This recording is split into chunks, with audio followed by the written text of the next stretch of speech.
শুরু হলো বাংলা শস্য বীমা 2024 এবং 2025 রবি মরশুমের আবেদন। 2024 এবং 2025 রবি মরশুমের বাংলা শস্য বীমা প্রকল্পের জন্য আপনারা কিভাবে ফর্ম ফিল করবেন এবং এর সঙ্গে আপনাদের কি কি ডকুমেন্ট দিতে হবে এবং নির্ভুলভাবে আপনারা কিভাবে ফর্ম ফিল করবেন, আজকের এই ভিডিওর মাধ্যমে আমি আপনাদেরকে সেই প্রসেসটি দেখানোর চেষ্টা করব। আশা করছি ভিডিওটি আপনাদের সকলের জন্য হেল্পফুল হবে, তাই ভিডিওটি প্রথম থেকে শেষ পর্যন্ত কন্টিনিউ দেখতে থাকুন। ভিডিওটি ভালো লাগলে লাইক করে বন্ধুদেরকে শেয়ার করবেন। পাশাপাশি চ্যানেলে প্রথম হয়ে থাকলে চ্যানেলটিকে সাবস্ক্রাইব করে পাশে থাকা নোটিফিকেশনটা অন করে রাখবেন। বাংলা শস্য বীমা রবি মরশুম 2024-25 এই অ্যাপ্লিকেশন ফর্মটি আপনারা কিন্তু এগ্রিকালচার অফিস থেকে পেয়ে যাবেন। এগ্রিকালচার অফিস থেকে এই শস্য বীমা ফর্মটা পাওয়ার পরে এই ফর্মটাকে সঠিকভাবে ফিল করে এর সঙ্গে সঠিক ডকুমেন্ট কিন্তু আপনাদেরকে অ্যাটাচ করে এগ্রিকালচার অফিসে জমা করতে হবে। কিভাবে এখন এই ফর্মটা আপনারা ফিল করবেন সেটা আপনাদেরকে পরপর করে দেখিয়ে দিচ্ছি। এই অ্যাপ্লিকেশন ফর্মের একেবারে প্রথমে রয়েছে ক্রমিক নম্বর। এই জায়গায় ক্রমিক নম্বরটা আপনি দিয়ে দেবেন। যদি আপনি একটা ফর্ম ফিল করে থাকেন তাহলে ক্রমিক নম্বর 1, যদি আপনার দুটো ফর্ম ফিল হয় তাহলে ক্রমিক নম্বর 2, এইভাবে ক্রমিক নম্বরটা আপনারা দেবেন। এরপর রয়েছে মধ্যস্থকারীর বিবরণ। এই জায়গাটা আপনাদেরকে কোনো কিছু লিখতে হবে না, এই জায়গাটা আপনারা ফাঁকা রাখবেন। এরপর হচ্ছে কৃষকের নাম। এই জায়গায় আপনি আপনার নাম লিখবেন, অর্থাৎ যিনি কৃষক, যিনি এই বাংলা শস্য বীমা রবি মরশুমের জন্য আবেদন করছেন তার নামটা এখানে লিখে দেবেন।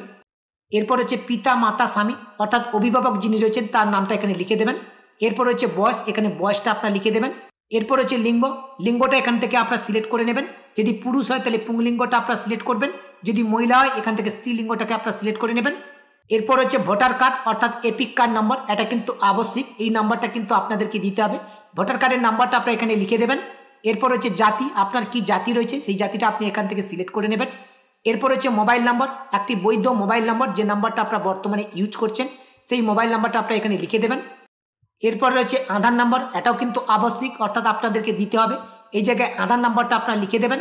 এরপর রয়েছে বসবাসের ঠিকানা, অর্থাৎ আপনি যেখানে বসবাস করছেন তার ঠিকানা আপনাদেরকে পরপর করে ফিল করতে হবে। প্রথমে রয়েছে মৌজা অথবা গ্রামের নাম, এই জায়গায় গ্রাম অথবা মৌজার নাম লিখে দেবেন। এরপর হচ্ছে গ্রাম পঞ্চায়েত, এখানে গ্রাম পঞ্চায়েতের নাম আপনারা লিখে দেবেন। এরপর হচ্ছে ব্লক, এখানে ব্লকের নামটা আপনারা লিখে দেবেন। এরপর হচ্ছে জেলা, এখানে জেলার নামটা আপনারা লিখে দেবেন। এরপরে জানতে চাওয়া হচ্ছে কেসিসি আছে কিনা, যদি আপনাদের কেসিসি থাকে তাহলে হ্যাঁ করবেন, যদি না থাকে তাহলে না করবেন। এরপর হচ্ছে কৃষক বন্ধু আইডি নাম্বার, এখানে অবশ্যই কিন্তু কৃষক বন্ধু আইডি নাম্বারটা আপনাদেরকে দিতে হবে। কৃষক বন্ধুর আইডি নাম্বার আপনারা কিন্তু অনলাইন থেকে বার করে নিতে পারবেন খুব সহজে।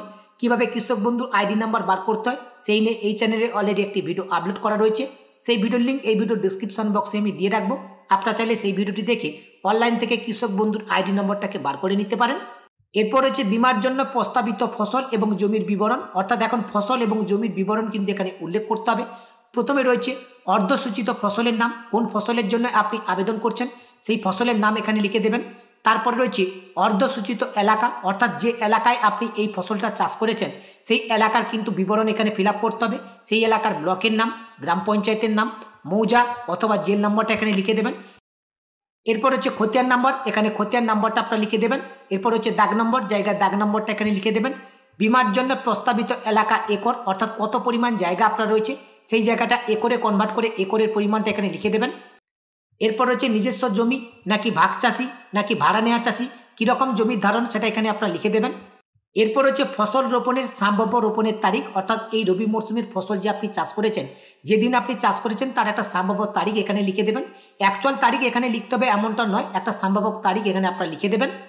এরপরে যে ডিটেলসটা আপনাদেরকে ফিল করতে হবে এই ডিটেলসটা আপনারা কেয়ারফুলিভাবে ফিল করবেন, সেটা হচ্ছে আপনাদের ব্যাঙ্ক অ্যাকাউন্টের ডিটেলস।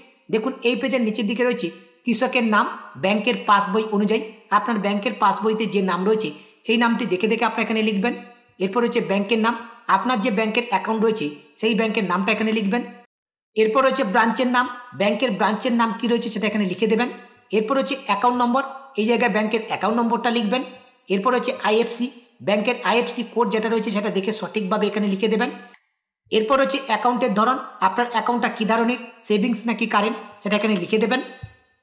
এরপর হচ্ছে প্রাপ্তি স্বীকার, এই ফর্মের যে প্রাপ্তি স্বীকারের অংশটুকু রয়েছে এই অংশটুকুটা কিন্তু আপনাদের কেটে হাতে দেওয়া হবে যখনই ফর্মটা আপনাদের থেকে জমা নেওয়া হবে। প্রথমে রয়েছে ক্রমিক নম্বর, ওপরে যে ক্রমিক নম্বরটা দিয়েছেন সেই একই ক্রমিক নম্বরটা এখানে লিখে দেবেন। এরপর হচ্ছে শ্রী আর শ্রীমতী, এই জায়গায় আপনি আপনার নামটা লিখে দেবেন, অর্থাৎ কৃষকের নাম আপনারা লিখবেন। এরপর হচ্ছে পিতা স্বামী অভিভাবক, এই জায়গায় অভিভাবকের নাম লিখবেন। এরপরে আপনার গ্রাম পঞ্চায়েতের নাম লিখবেন। এরপরে ব্লকের নাম লিখবেন। এরপরে জেলার নাম লিখবেন। এরপরে ফসল রোপণের তারিখটা এখানে লিখে দেবেন। কোন ফসলের জন্য আপনারা আবেদন করছেন সেই ফসলের নামটা এখানে লিখে দেবেন। এরপরে জায়গার পরিমাণ কতটা রয়েছে সেটা একরে আপনারা কনভার্ট করে যে পরিমাণটা দাঁড়িয়েছে সেই পরিমাণটা এখানে লিখে দেবেন। এরপরে রয়েছে দেখুন নিচের দিকে শ্রী আর শ্রীমতী, এই জায়গায় পুনরায় আপনারা আপনাদের নামটাকে লিখবেন, অর্থাৎ আপনাদের ব্যাংক অ্যাকাউন্টে যে নাম রয়েছে, এরপরে যে ব্যাংকের অ্যাকাউন্ট আপনাদের রয়েছে সেই ব্যাংকের নাম এখানে লিখবেন, সেই ব্যাংকের শাখার নামটা এখানে লিখে দেবেন, এরপরে ব্যাংকের অ্যাকাউন্ট নম্বরটা এখানে লিখে দেবেন। এরপর হচ্ছে মধ্যস্থকারীর নাম, ওপরে যদি আপনার মধ্যস্থকারীর নাম ফিল আপ করে থাকেন তাহলে সেম একইভাবে তার নামটা এখানে লিখে দেবেন। এরপরে মধ্যস্থকারীর ঠিকানাটা এখানে লিখে দেবেন। এরপরে এই অ্যাপ্লিকেশন ফর্মের ডান দিকে অনুমোদিত স্বাক্ষরকারীর সই এবং সিলমোহর বলে একটি জায়গা রয়েছে, এই জায়গায় কিন্তু সিগনেচার করতে হবে। তবে এই জায়গায় আপনারা কিন্তু সিগনেচার করবেন না। এই অ্যাপ্লিকেশন ফর্মটা যখনই আপনারা এগ্রিকালচার অফিসে জমা করবেন, এগ্রিকালচার অফিসের যে অফিসার আপনার থেকে এই অ্যাপ্লিকেশন ফর্মটি জমা নেবে তিনি এই জায়গায় সিল এবং সিগনেচার করে প্রাপ্তি স্বীকারের অংশটুকু কেটে কিন্তু আপনার হাতে দেবে। এই প্রাপ্তি স্বীকারের অংশটুকু আপনি অবশ্যই গুছিয়ে রাখবেন। এখন এই রবি মরশুমের ফসল বীমার জন্য এই অ্যাপ্লিকেশন ফর্মের সঙ্গে আপনাদের কি কি ডকুমেন্ট দিতে হবে, অবশ্যই কেওয়াইসি নথি হিসেবে আপনাদেরকে ভোটার কার্ডের জেরক্স দিতে হবে, আধার কার্ডের জেরক্স দিতে হবে, আপনাদের ব্যাংকের পাসবইয়ের জেরক্স দিতে হবে এবং আপনাদের যে জায়গাটা রয়েছে সেই জায়গার যে পর্চা রয়েছে সেই পর্চার একটা জেরক্স কপি আপনাদের দিতে হবে। এরপরে 4 নম্বরে যে অপশানটি রয়েছে সহক কৃষি অধিকর্তা সংশ্লিষ্ট ব্লক বা তার প্রতিনিধি অথবা ভূমি সংস্কার ত্রাণ পুনর্বাসন দপ্তরের রাজস্ব আধিকারিক বা পরিদর্শক দ্বারা প্রদত্ত ফসল রোপণের শংসাপত্র, রোপণ করেছেন বা রোপণ করবেন, অর্থাৎ আপনি যে ফসল রোপণ করেছেন কিংবা রোপণ করবেন তার একটা শংসাপত্র কিন্তু আপনাদেরকে এই অ্যাপ্লিকেশন ফর্মের সঙ্গে দিতে হবে। এই শংসাপত্রটা আপনারা কিন্তু বিডিও অফিসে পেয়ে যাবেন।